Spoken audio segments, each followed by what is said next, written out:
Good afternoon. My name is Mileyka Burgos-Flores. I am the Executive Director of the Allapattah Collaborative CDC, a nonprofit organization focused on implementing placemaking techniques to foster identity, support wealth building strategies for marginalized communities of color, and advocate for policies and procedures that support equitable, comprehensive, and sustainable community development.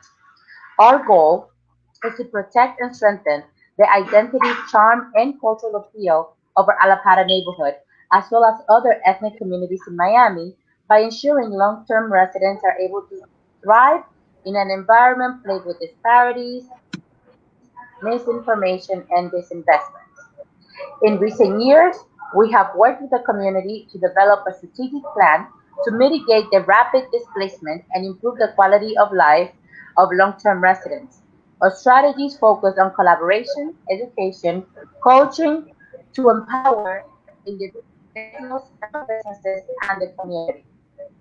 Monday Night Talk, the intersection of small business and health, is a five-part series where we invite you to join us every Monday in the month of November for a one-hour conversation about the impact of COVID-19 on small business owners and their customers. Tonight is our last session. In these sessions, we'll discuss topics that bridge the intersection of business and social determinants of health. We'll explore the effects of COVID-19, have magnified socioeconomic issues that ultimately hurt businesses on several fronts. Monday Night Talks aims to create an informed conversation about any weekly topic and provide a collective way forward as we continue learning and mitigating challenges in our post COVID-19 society. We hope these conversations improve engagement, knowledge, and strengthen relationships among stakeholders. It is my honor and pleasure to host this virtual event for you today. I am delighted to introduce you to my esteemed colleague and co-host, Sheyla Pierre, Principal at SocialBridge Consulting. Sheila? Thank you, Mileyka. Yes, tonight is our final night, and I have to say it's been lots of fun. My name is Sheyla Pierre, and as Mileyka mentioned, I am the principal consultant at SocialBridge. My background is in social work and business, and this motivated me to bridge the gap between profit and purpose. I work with clients to establish sound corporate social responsibility strategies. Our work at SocialBridge aims to solve social problems through innovative solutions, strategy, and thought partnership. During our conversation, we will discuss how someone's socioeconomic status has impacted them through COVID-19 and how this impacts you as a business. I'm excited to join our conversation that we have Dr. Michelle Lake, a licensed mental health counselor, as well as Mr. Ron Book, he is the chair of Miami-Dade Homeless Trust. Dr. Lake is a mental health counselor in Florida, a qualified supervisor for mental health, and an industrial organizational psychologist. She has extensive experience providing individual family therapy to the elderly and children. Mr. Book comes with over 25 years of experience working with people experiencing homelessness in Miami-Dade County. Thank you both for joining today's conversation. Mileyka? Thank you. Sheila, Thank you for having us. it's been amazing, but thank you for being here with us. And as I always share with our viewers, the COVID-19 pandemic has stormed in and it continues to affect our everyday lives.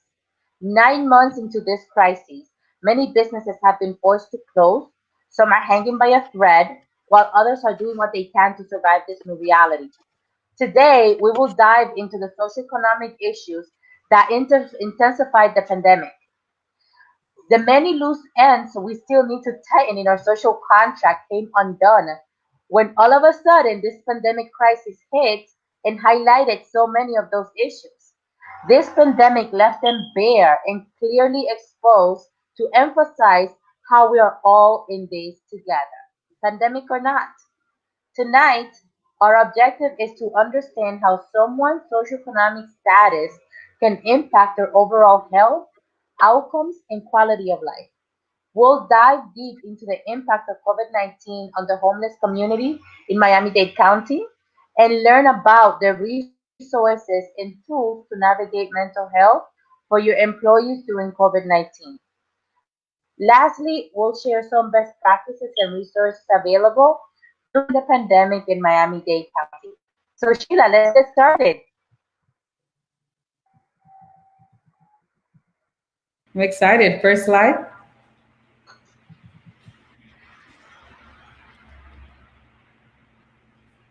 So as Mileyka mentioned, we're here at Monday Night Talks.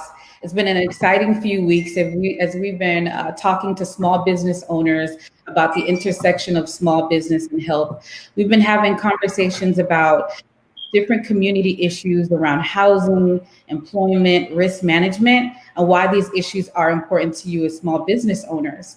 We recognize that you all are stakeholders, and so as we think about solutions to address some of these community issues, we recognize that, you know, small business owners, your voice should be heard. Next slide. So when we talk about the intersection of business and health, what are we talking about? So the health of a business is directly linked to the health of your workforce and the community in which the business resides. And so what that really means is, or what we're speaking to here is, you know, the health of your business. We're thinking about how your employees are doing. What we saw with COVID-19 is that a lot of people lost their jobs, which translates into losing their health insurance, because a lot of health insurance is provided through employee sponsorship. And so with the high number of people losing their jobs, this resulted in people losing the health insurance benefit. We also want small businesses to consider, what is the health like in which and where your business resides, right? We recognize that in certain communities, there may be certain health disparities or pressing health issues, and we want to talk to you today about why these issues are important to you as a business owner. So let's look at the business benefits and community benefits as it relates to the intersection of business and health. So some of the benefits to your business, we think about less sick days, right? When you think about your workforce, if they're a lot sicker, you are also seeing as a business owner a lot more employees who are out due to needing to take sick time off. You also have less productivity because you have employees who are out, or just really people who are not operating at their best because they're sick. This could lead to less spent on health insurance coverage, as well as fewer workplace incidents, right? We understand that, you know, if you have an employee that's sicker, or that is sick, there is an increased chance of incidents that can happen in the workplace. So you may be thinking to yourself, when it comes to community benefits, as a business, especially as a small business, why should I have community engagement? Right. And so we want to tell you that community engagement helps to increase your brand awareness. We see now that a lot of consumers, they really want to spend their money with businesses who have some type of greater good or have some type of impact on the society, right? And so as a business, you can get in the forefront of that by having some type of engagement in your community. So we're going to also look at ways that you can do that. So that leads into our next point, which is stronger community relationships. And so if you're a business and you're in tune to the different issues that are happening within your community where the business resides, that really helps to foster a good relationship with the community residents, who are also your potential customers or your current customers. And so really being able to have that engagement. Also having engagement with your community is good in terms of competitive edge. Not all small business owners are thinking about this in terms of really having, you know, their face in the communities. And so ways as a small business owners that where you can engage with the community is, you know, attending local community meetings, right? Here in Miami-Dade County, we often see our community organizations meeting on a monthly basis. You know, there's meetings at the commissioners. You want to see what are some of the issues that are happening in Miami-Dade County, and as a business, how can you get involved? You know, as a business owner, as a stakeholder, you may also have a solution, and we'd love to hear your voice. Next slide.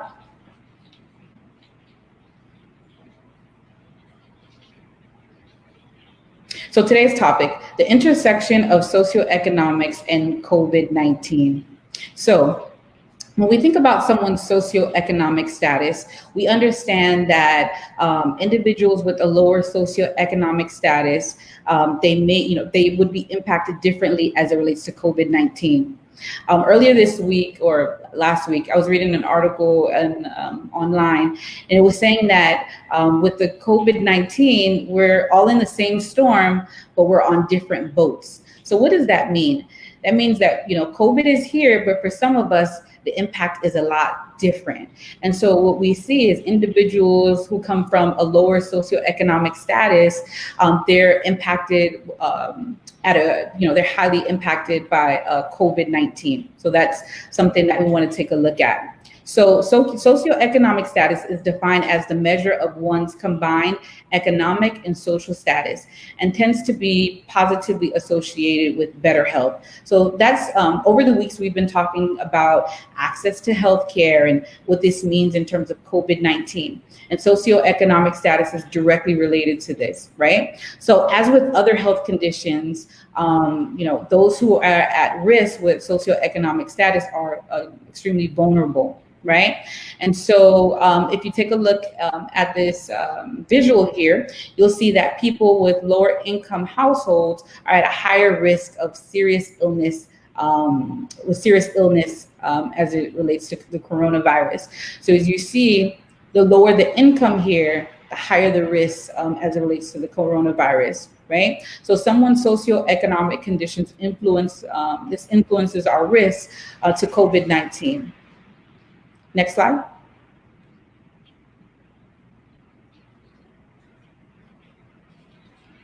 So socioeconomic factors affecting small businesses. Now, when we think about socioeconomic status, oftentimes it's talked about in the individual or family level. But I want to tell you guys out there, small business owners, that it does impact you as a small business owner. When you think about socioeconomic status, businesses also have this to also think about. So when we think about socioeconomic status and how businesses can kind of better prepare, we think about tools such as like the pastel analysis, or that's just kind of a fancy word of saying looking at the environmental factors that would affect you as a business. And we'll talk about that more in just a sec. So to understand the socioeconomic factors affecting business, it will help you to make better business decisions. In previous weeks, we talked about planning, preparing, and responding. That's what COVID has, really taught us, that, it's really challenging times, and, different times call for different solutions. And so we really have to be mindful of what we're doing as a business. And so, you guys as small business owners, you want to think about, socioeconomic factors as well. You have to understand both the external and environmental factors, as well as how to how this affects your business, right? So what that means is, we talked about like environmental factors. You may also think about like political factors. All of these different components will impact you as a business, okay? So socioeconomic factors have a high impact on businesses, whether big or small. Next slide.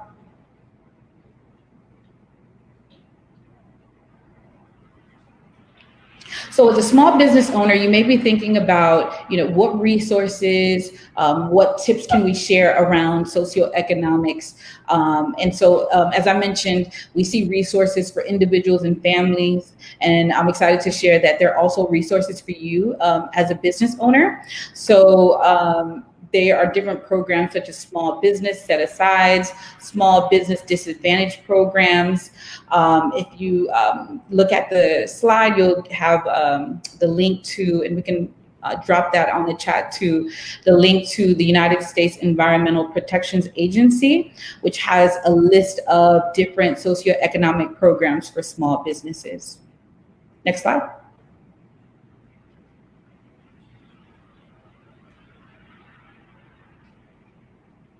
So with this, so as we talk about some of the, actually, can we go back to the previous slide? Thank you. When we talk about socioeconomics and COVID-19, there are many things that come to mind, right? One of the things for me is someone's mental health, because as mentioned, COVID-19 presented lots of challenges. And so I'd love to loop in Dr. Lake into this conversation. Dr. Lake, how does someone's socioeconomics and COVID-19 affect their health outcome or their mental health? So thank you, Sheyla. Thank you, Mileyka, for inviting me to participate in this. This is a great event. So definitely the two do correspond, right? Because we have seen a huge surge of mental health needs, right, due to the pandemic. You know, someone struggling financially, right, being evicted from their house, losing their job, not being able to feed their kids. All of these are these, you know, socio factors that we look at, right, that have an impact on people's economics. And so as that starts to increase, right, people's depression and anxiety increases, right? And as you were mentioning before, Sheyla, the mind and the body are connected. So with that increase in mental health issues, we're also going to see an influx of, you know, medical, physical issues as well. So definitely the two things are definitely related. Thank you, Dr. Lake.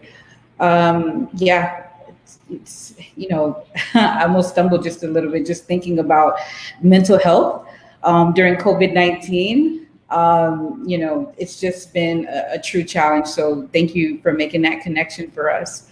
And so when you think about COVID-19 and business owners, how can you know, business owners truly support their employees around mental health?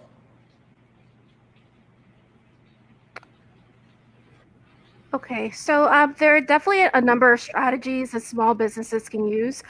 So as an industrial organizational psychologist, besides being a mental health counselor, I look at the macro, right, in addition to the micro. So Sheyla, you touched upon this, right, that not only are we looking at individually what's happening with these employees and their mental health, but we're also looking at how it impacts the organization as a whole.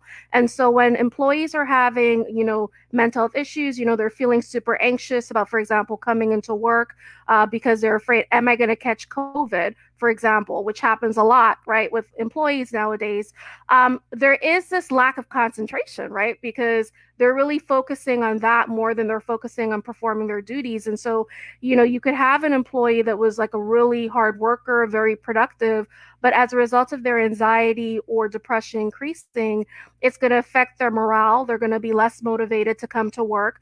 Then, like you mentioned, they're probably going to miss days at work, right? In addition to that, if they're not performing their duties, they might end up, you know, holding behind the organization on a particular project that needs to be completed. And all this is going to affect, you know, the money that the organization is earning. So it really is a ripple effect of consequences that result from all of this. Dr. Lake, that is, you hit it, you were spot on. And I think I'm happy that we're having this conversation, because sometimes you hear these topics, you know, mental health, housing, employment, and sometimes you may have a business owner that may be thinking about, okay, where do I fit in all of this? Should I be concerned about these topics? And we want to, you know, you just heard from Dr. Lake, it's going to impact you. It does affect your money. And so you can make the decision to kind of ignore some of these things, or you can do like what we've been talking about throughout the weeks, is really being able to plan and prepare. Thank you, Dr. Lake. You're welcome.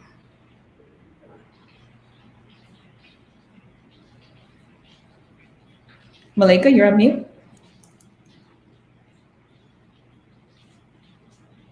Mileyka, you're on mute. No wonder, I'm here talking to myself. Lord have mercy. Can you hear me now? Yes. So, Mr. Book, I want to ask you a few questions. Like, understanding that homelessness is the outcome of many socioeconomic issues, what specific socioeconomic factors intensified the COVID pandemic in Miami-Dade County?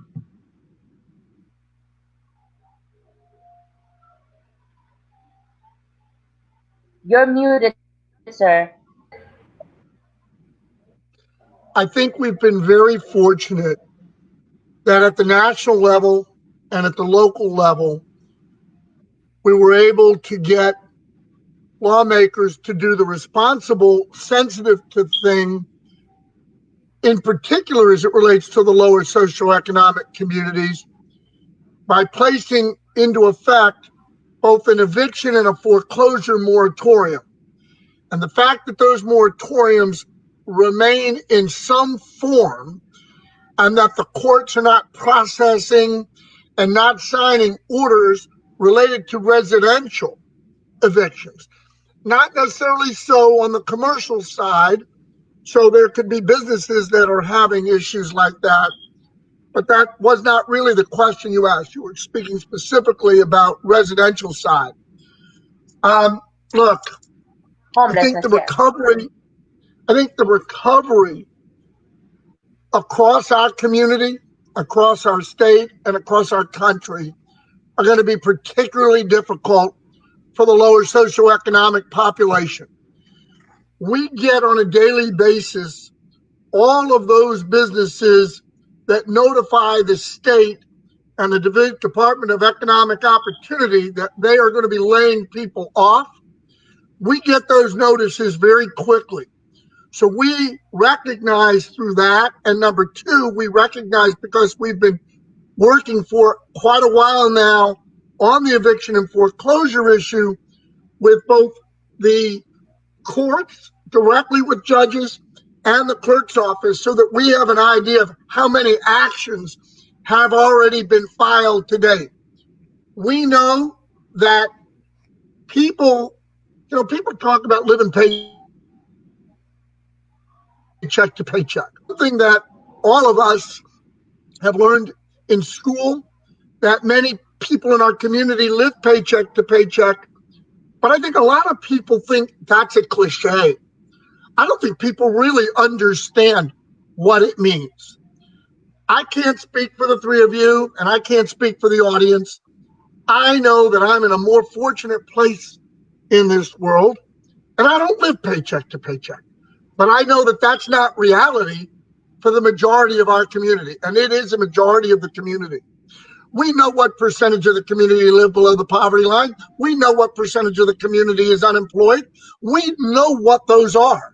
So when you ask, how does it contribute? It doesn't contribute to the virus per se, but it does contribute to the frustration level of people that are out of work, people who've had one family member lose a job, the other becomes the main wage earner. Maybe that person was the major provider, but then the second income was critically important to survival.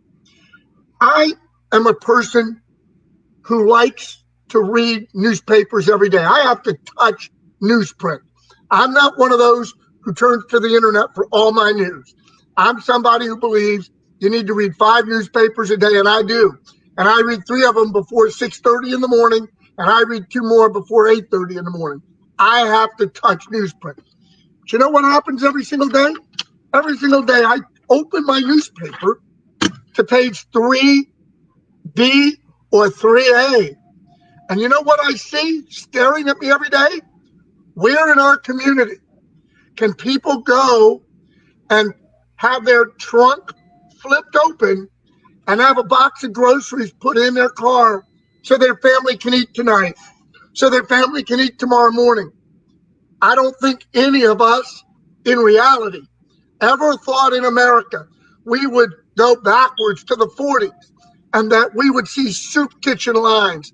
And while we don't see soup kitchen lines per se the way they did in the 40s, tell me what the difference is between a soup kitchen line where somebody goes to get a bowl of soup and maybe a sandwich with that bowl of soup, and driving your car up or your bicycle up or walking up to pick up a box of groceries so that you can have some food in your stomach tonight or tomorrow morning.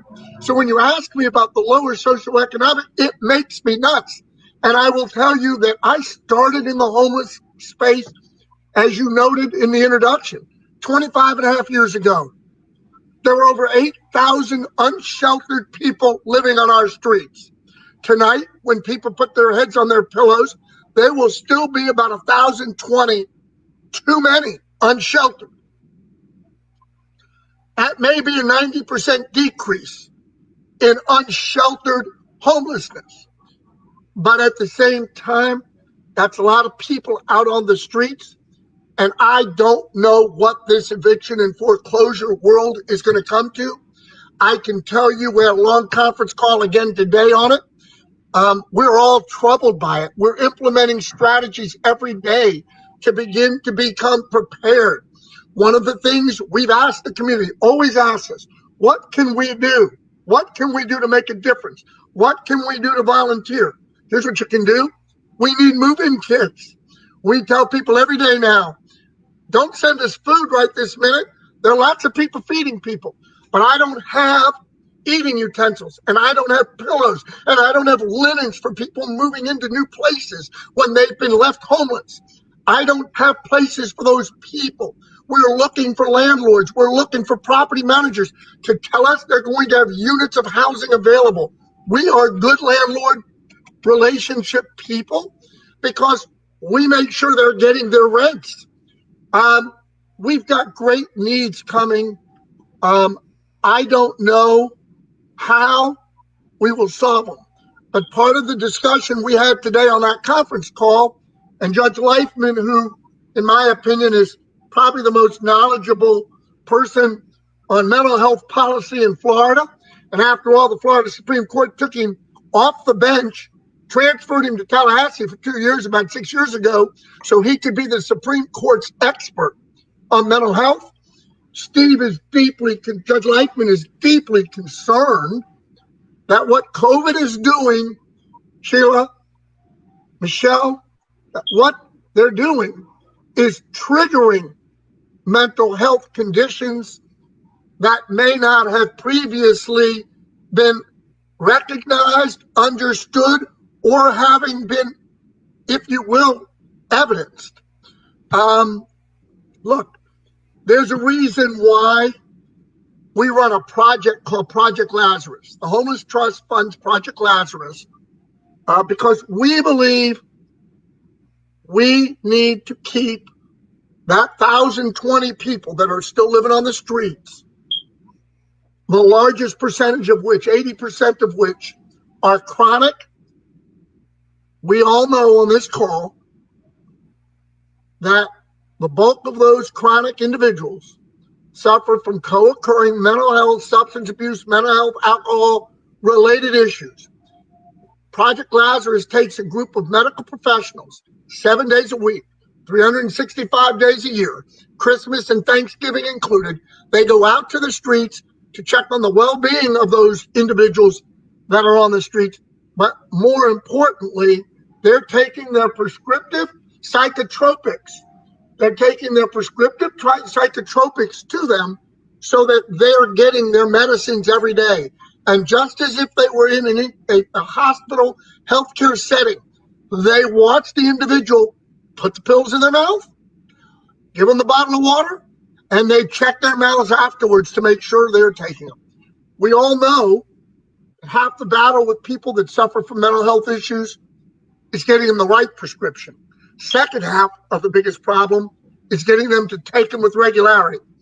We know that a stable homeless person living on the streets is safer to themselves, safer to our community, and if they're lucid and stable, I've got a better chance of our green shirts, our outreach workers, talking them in. But let me reel this back in, if I will, and come back to the question you asked. Again, how bad do I think the socio-economic conditions are in contributing to the COVID crisis? I don't think it's the COVID crisis per se. I think it's the outcomes of COVID crisis that create the aggravating circumstances from a socioeconomic perspective. So I know that was very long-winded. I don't do much in the form of brevity because all of these issues, there'll be very few questions you ask where you can be brief because they're complicated. And there's so much to share with your listeners.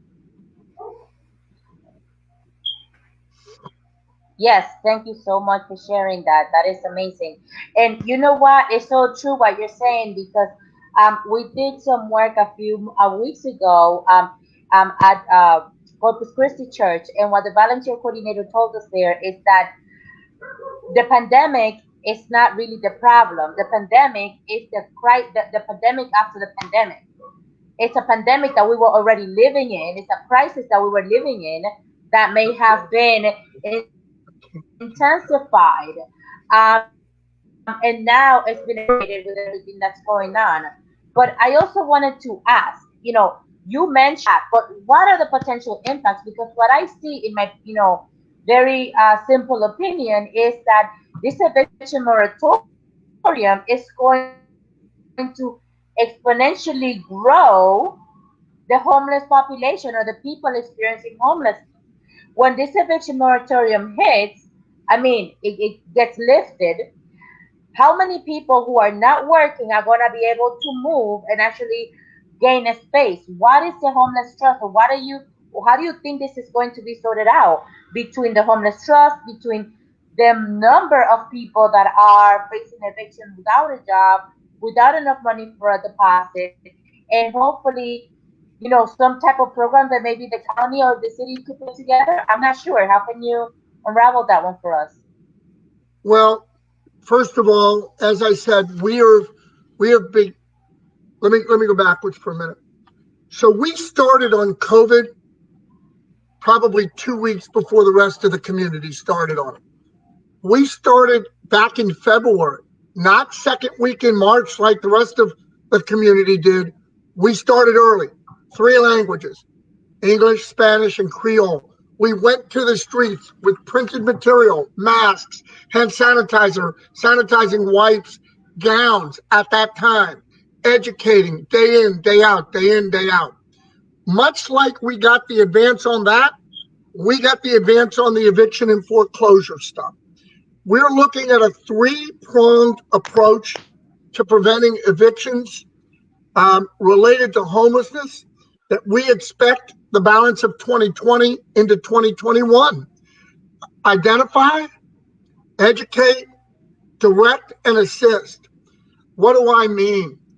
Identity. We're working with multiple stakeholders in the community. As I already alluded to, the clerk of the courts, the judiciary, nonprofit partners in the community, Miami Homes for All, to use as an example, to identify where the evictions from a filing standpoint are occurring so that we can target those households that we realize will have greater needs as we move through this. Number 2, on the educate front, we've created a targeted ad campaign and accompanying materials. Again, we drew from the beginning of COVID what worked. What worked were the printed materials in very clean, simple, understandable, repetitive terms aimed at, if you will, Mileyka, Sheyla, Michelle, aimed at the very low income, the extremely low income wage earners who are most likely to become homeless due to an eviction or other hardship. We get it. We understand it. We've been doing this a long time. I've been the chair for 25 years. That continuity has allowed us, if you will, to not have learning curve issues as things come up and change in our community. And the third part is direct and assist. We're using CARES Act dollars. We will facilitate emergency rental assistance funding for households helping to avoid homelessness and remain stably housed.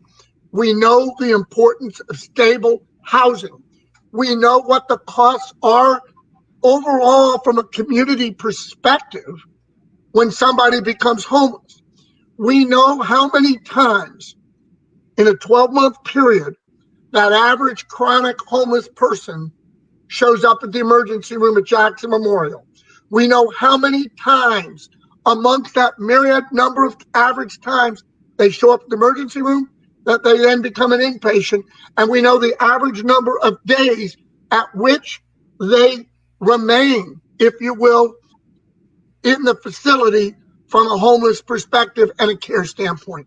So I hope that helps you all and the listeners and viewers understand what we're doing to attempt to get ahead of the evictions and foreclosures. Yes, sir. Mm-hmm. Say that again. Thank you for that, Mr. Book. And what I'm also hearing in what you said is that, with these community-wide initiatives, businesses can also be involved, right? So as Mr. Book mentioned, working with the community, distributing educational materials, those are initiatives where small business owners could be involved in that as well, right? When we talk about educational material, as a small business owner, let's say you're that local cafe shop or that barber shop, the city could be working with you by having some of the educational material right in your business. And so we just want to paint the picture that you're also a part of the solution to figuring this out. Thank you, Mr. Book. And so, Dr. Lake, I couldn't help but think about this theme around mental health, right? As Mr. Book was talking, the new mental health challenges that we'll see as it relates to COVID. I just wanted to check in with you, Dr. Lake, to see from a mental health standpoint, was there anything else you wanted to add from what Mr. Book just talked about? Yeah, I mean, just, kind of piggybacking what Mr. Book was saying, I do believe that these issues were already here. It's just that the pandemic has magnified them, right? So the issue of homelessness, of course, we've been dealing with that for so long. Also people already having some kind of trauma, whether, trauma in being on the police force, trauma, being in the military, trauma as a result of molestation, whatever it is, right? And now you add the pandemic on top of that, losing loved ones due to the virus, or losing your job, or just losing your way of life. It feels like this was something that blindsided the majority of us. Like you're going into the year 2020 thinking that things are going to be great, and then all of a sudden it's like boom, so this has caused a lot of trauma. And I think that even though things hopefully will get better, with a vaccine, or just us adapting and learning how to really manage this virus, the long-term effects are going to be so enduring, because when you experience the death of a loved one, someone who either they were young, or even if they were older, they didn't have any health issues, and then to lose them in the blink of an eye to something that's so devastating, that is going to cause years of trauma, right? So even though, again, things are gradually getting better, right, the mental health issues are still going to continue to be here. And so again, COVID is definitely something I never want to say that it's positive, in no way it is, but I think that there are certain things, I'm the type of person where I like to look at the glass as being half full. There are certain things that have come from this that I feel long-term would be important for us to continue to sustain. One of the things is, again, this need of mental health, therapy, psychiatry, medication management, all these things, and people actually embracing this. I can't tell you how many more patients I'm seeing as a result of the pandemic, how many times I'm getting phone call upon phone call, because more people now are actually embracing going to therapy. They don't look at it anymore as something negative, something as a taboo. And so even if they had depression or anxiety in the past, they might have more so downplayed it and been like, I'm not going to seek therapy. But as a result of this, it's opened up the door where they feel it's okay to ask for help. And so that's the positive thing that I can say, definitely, and then, just talking about organizations, and thinking about how can organizations really help their employees, right? Help society. There are numerous things that we can do, one of the things, Mr. Book, that I'm sure that you've encountered, right, working in your field is a lot of the homeless, even if they did want mental health therapy, at times it was difficult to access those services. Like I know, for example, Camilla's House, that's a wonderful organization. But it's an organization where, a lot of people go to it. And so many times when I've tried to refer patients there, there would not be sufficient, shelter in place for them, right? And they would have to go on a waiting list, and then trying to get them into another organization was very hard, right? To get them beds, to get them shelter.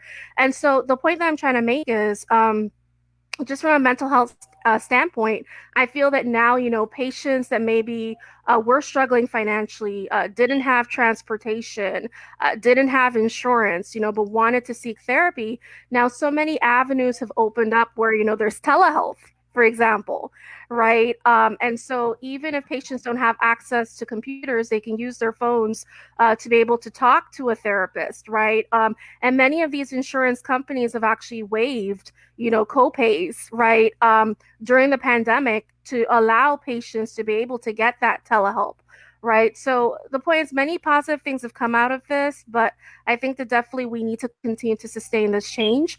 And then for organizations, I think that there are many things that you can do to help your employees. Many times employees are not going to feel comfortable coming to their boss being like, I'm feeling anxious or I'm feeling depressed, because they're afraid, am I going to lose my job? Am I going to be judged? Right. So I think it's up to employers to be proactive and actually initiate these conversations, letting your employees know it's okay. We can talk about these issues in meetings, have these weekly meetings, these monthly meetings, just to check in with your employees and see how they're doing.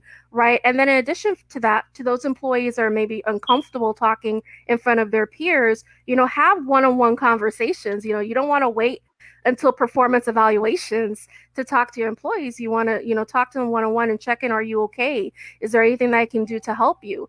Another thing too is, showing them wellness videos, things about meditation or other relaxation strategies that they can use to really help them, holding seminars within the workplace. I mean, there are just so many things that small business owners can do to really provide their employees with this emotional support. And I hope that this is something that's sustaining even when the pandemic starts to stabilize. Let's keep this going, because this really is what builds up the workplace and creates these healthy work environments. Look, it's certainly challenging all the way around. I left one thing out that I should have added. One of the things we're also doing with CARES Act dollars is we're using it in this world we call rapid rehousing. And we're prioritizing, Michelle, you hit the elderly a few minutes ago. Look, we know how vulnerable the over 65 population is, the over 60 population. We know that the average homeless person lives, and I want each of you to look at yourselves in the mirror. The average homeless person will live between 12 and 17 fewer years of life than the four of us will. Think about it when you look in the mirror, how lucky and how fortunate we are. We know that people with health disparities are most likely impacting persons of color. So this strategy is going to work, we believe, to help us focus on the highest risk of severe illness and death if they become homeless. And so I don't want anybody to leave thinking that our community is not focused on this broad set of growing COVID issues. And Michelle, God bless you. You must be the greatest eternal optimist I've met in a while. I can't quite get my arms, my head, or any part of me around that half glass full deal, because I haven't found the positives to come out of this yet. I'm sure I will, and I'm looking under every stone looking for it. I do every day. I got to keep my sanity, so I'm still looking for that positive. I'm sure I'm going to find it. The challenges of employment opportunity are really significant at a time where our legislature decided to cut economic development funding. Many times it's great to talk about CARES Act money, and we can put CARES Act money here and we can put some CARES Act money there, but you can't use CARES Act money to induce, if you will, economic growth in those businesses that once they finished exhausting their PPP money so that they didn't lay people off, That didn't get them past the end of that PPP money. That PPP money's gone. I don't care who the employer is. They way exhausted those monies, and we were too busy with an election to worry in a lame duck Congress in passing this next phase of relief. We don't need to wait till January 20th for Joe Biden to get sworn in for Congress to act. Congress can act now. There's still time. There's still an opportunity. There are still people going hungry. There are still people on the verge of homelessness all across this country as we move into the winter months. What in the hell are we talking about here, people? We need to do, this is the time to rise to the occasion. You know, I said this a couple of days ago to somebody. I'm not sure they understood what I meant. So when we read the Constitution, that's the Bible for which we're to conduct ourselves, how our government is to treat us and conduct us, things. And while lots of people think the First Amendment's the most important piece of the Constitution, and let's be clear, free speech is very important. A lot of people think the Second Amendment's important. God only knows people should be able to bear arms, right? I'll tell you what I think is the most important part of the Constitution. There are some words that say what the government's supposed to do for all of us. In my opinion, of the highest level. They're supposed to protect yours and my health, safety, and well-being. It's in the Constitution of the state. It's in the Constitution of these United States of America. I want to hold the people. Remember, you all know what I do for a living. I run a little mom and pop lobbying firm. And I have the utmost level of respect for our elected officials. But now is the time for them to rise. Rise above political rhetoric. Rise above Republican and Democrat and Republican and NPA and independent and progressive and non-progressive and independent and conservative and moderate and this and that. Rise above it. Labels are irrelevant. Lives are at stake. Lives are at stake. And not simply because somebody's going to contract the virus. Lives are at stake because if you can't eat, you get sick. You get sick and you die. That's what happens to people who don't eat. It's the equivalent of an eating disorder. Your body weight drops, and all of a sudden you get organ issues. And all of a sudden you read in the newspaper, so-and-so passed away yesterday of natural causes. Yeah, natural causes. Couldn't put food on the table. You talk about those socio-economic issues, Mileyka, Sheyla, Michelle. Yeah, I lie awake at night thinking about it because it's my responsibility and my role to solve this set of problems of which, from a resource standpoint, we've spent down all of our reserves. I don't know what we're going to do. I'm not going to lie to you. I won't mislead you. Do I think we're getting ahead of it as best we can? The notion that we won't be able to provide housing through direct assistance. It's great for me to talk about my three-pronged strategy.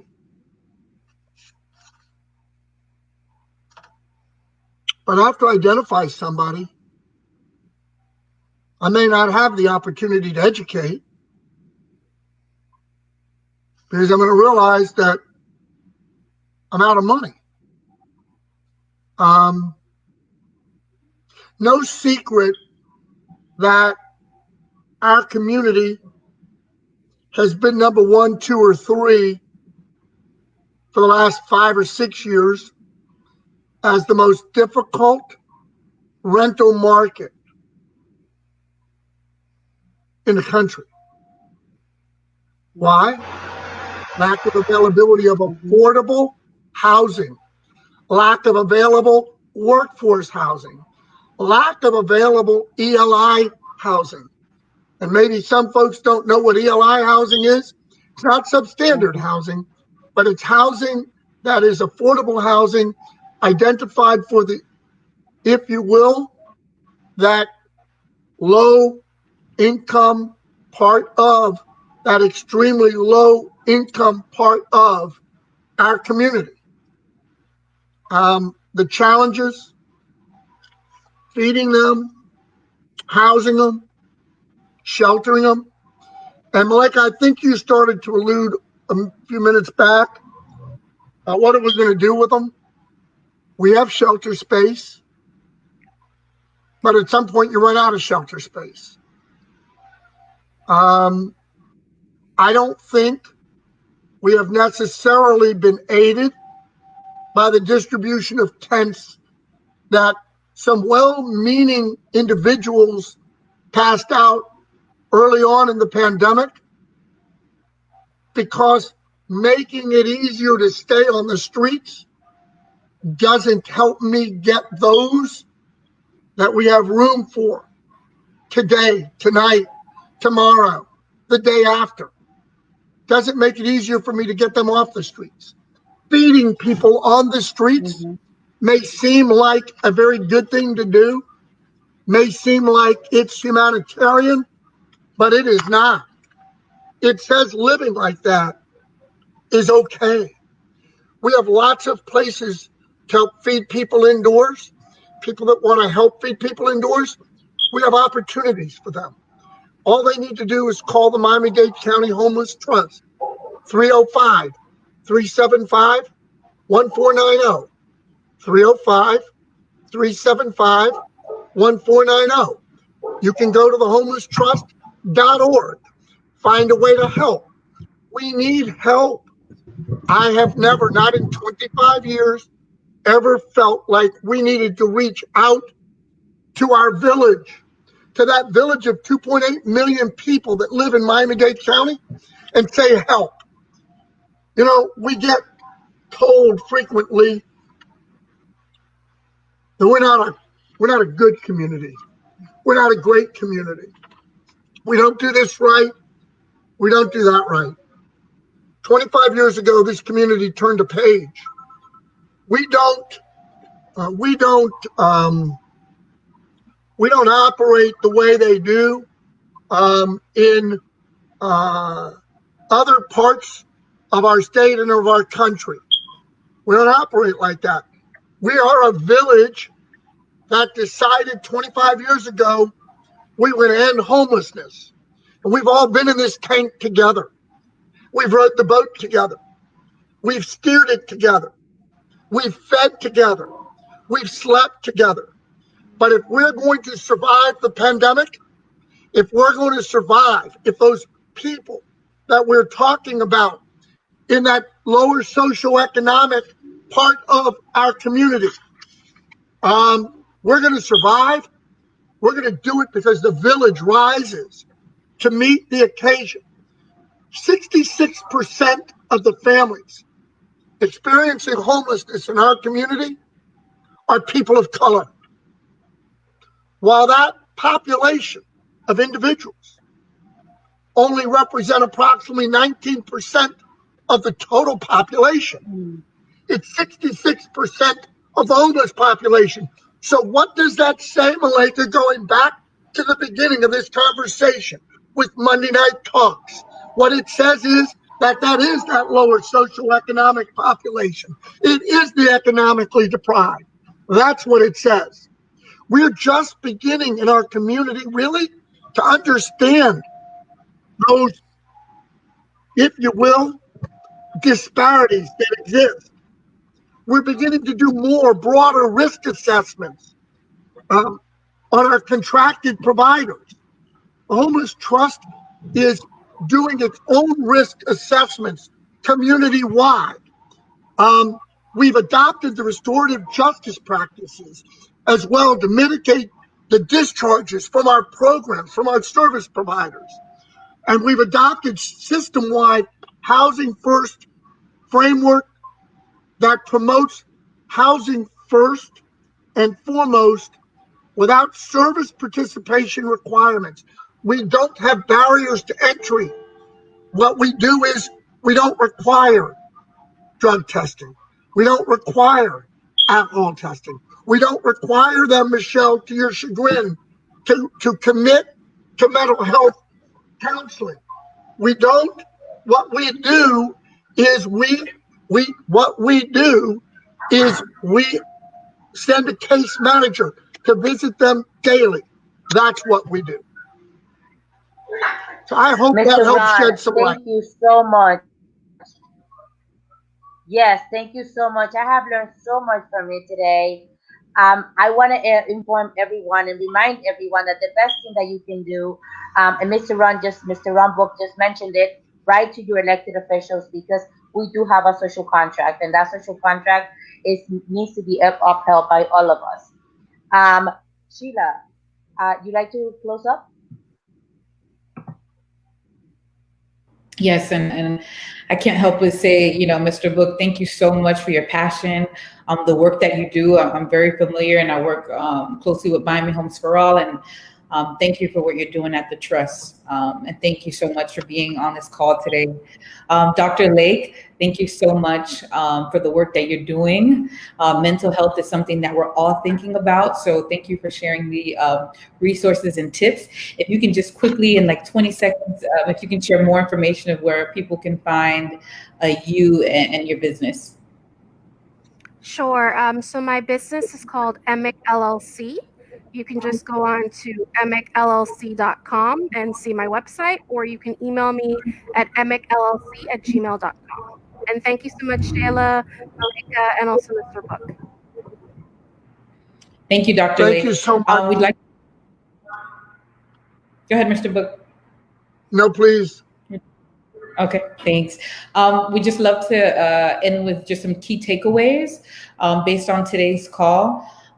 We had some in mind, but I can't help but share what Mr. Book mentioned. I'm thinking about 12 to 17 fewer years for individuals who are experiencing homelessness. I think those are numbers that we all should think about and remember. I want you to all remember that as a small business owner, you are a part of the community. You are a stakeholder. You do have a voice. We can't just wait on government. We have to do, as residents, as businesses, we need to do our part. I'd like to share the key takeaway slide.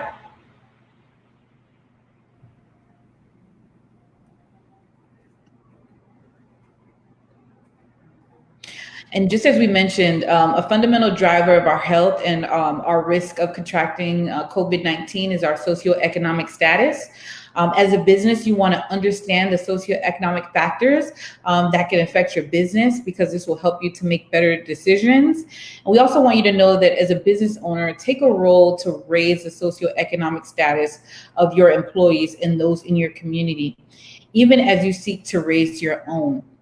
As we've been meeting these last few Mondays, we've been talking about, so what do we do next with this conversation? What happens next? And so to take this conversation to the next step, we'd love to invite you to join us next Monday, December 7th from 5 to 6:30 p.m. via Zoom. We will discuss social responsibility and design a plan just for you. This will include a vision, strategy, and a plan that will boost your competitive edge. We have placed the registration on the link chat box for your convenience. Mileyka? Thank you very much, Sheyla. I want to give a shout out to all of you sending us messages via the chat box. Thank you so much, Vania and Mr. Jeremy, for your comments. We are definitely paying attention to them. I do want to thank very much to our panelists and all of you for joining us today.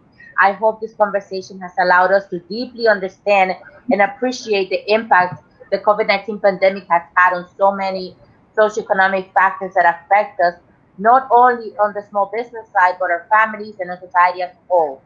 Please share your feedback with us by filling out the short survey on the chat box. We want to thank the Health Foundation, the Miami Foundation, SocialBridge Consulting for making this event possible, as well as supporting the Monday Night Talk series. I also want to thank all the speakers who have participated in this 5-week series and have provided so much expertise during our conversations. Similarly, I want to thank you for joining us on this journey where we explored, learned, and discussed how this pandemic has amplified disparities and has impacted small businesses, employees, and families on so many fronts. I encourage you to keep connecting beyond these events, implement the learnings of the past few weeks, and share with your loved ones. Let this be the introduction to continue the conversation on how to take care of each other during this crisis, not just the people you know, but the rest of our community. I beg you to please protect yourself, your employees, your family, your clients from COVID-19. Take the test and have everyone in your family and your business get tested. We invite you to visit our Allapattah CDC.org website for more information on resources for your small business. And last but not least, make sure to sign up to create your own social responsibility strategy as a small business. That is very important. And it is a free workshop that will take place on next Monday, December 7th at 5 p.m. via Zoom. Registration link is on the box. Please take care of yourself. All right, so it has been a pleasure to host these sessions and share so much insights with you. Thank you again and have a great night. Have a great night, everyone. Happy holidays. Be safe. Bye. You too.